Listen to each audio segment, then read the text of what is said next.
بسم الله الرحمن الرحيم ألف لام را كتاب أنزلناه إليك لتخرج الناس من الظلمات إلى النور بإذن ربهم إلى صراط العزيز الحميد અલિફ લામ રા આ કિતાબ અમોએ તારા પર નાઝિલ કરી છે જેથી તું લોકોને તેમના પરવરદિગારના હુકમથી અંધકારમાંથી રોશનીના રસ્તા તરફ લઈ આવે જે રસ્તો જબરદસ્ત અને વખાણલાયક છે.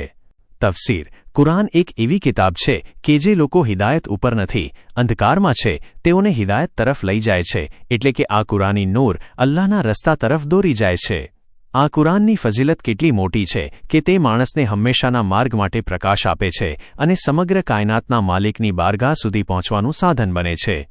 લોકોને અંધકારમાંથી કાઢીને નૂર તરફ અલ્લાહના રસ્તા તરફ લઈ જાય છે જે શક્તિશાળી છે. લોકોને અંધકારમાંથી પ્રકાશ તરફ લાવવાની વાત કુરાનમાં ઘણીવાર આવી છે.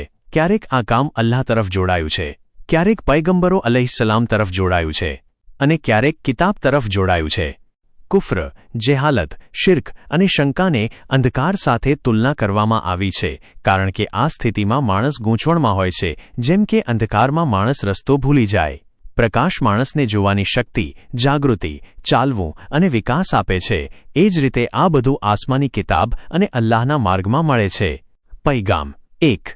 લોકોની હિદાયત માટે ફક્ત કુરાન પૂરતું નથી, અલ્લાહ તરફથી હાદી પણ જરૂરી છે, એટલે કે નબી અને ઇમામ અલૈહિસ્સલામ.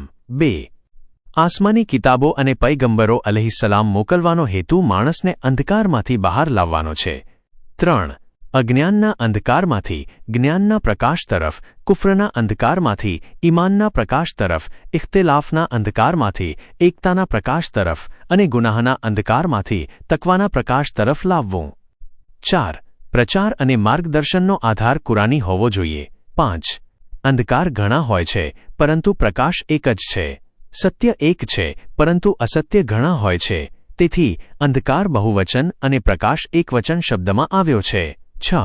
પયગંબર અલૈહિસ્સલામ અને આસમાની કિતાબો માર્ગદર્શનનું સાધન છે પરંતુ સાચી હિદાયત અલ્લાહની ઇજાઝતથી મળે છે. 7. અલ્લાહનો રસ્તો ઇઝ્ઝત, ઊંચાઈ અને પૂર્ણતા તરફ લઈ જતો માર્ગ છે.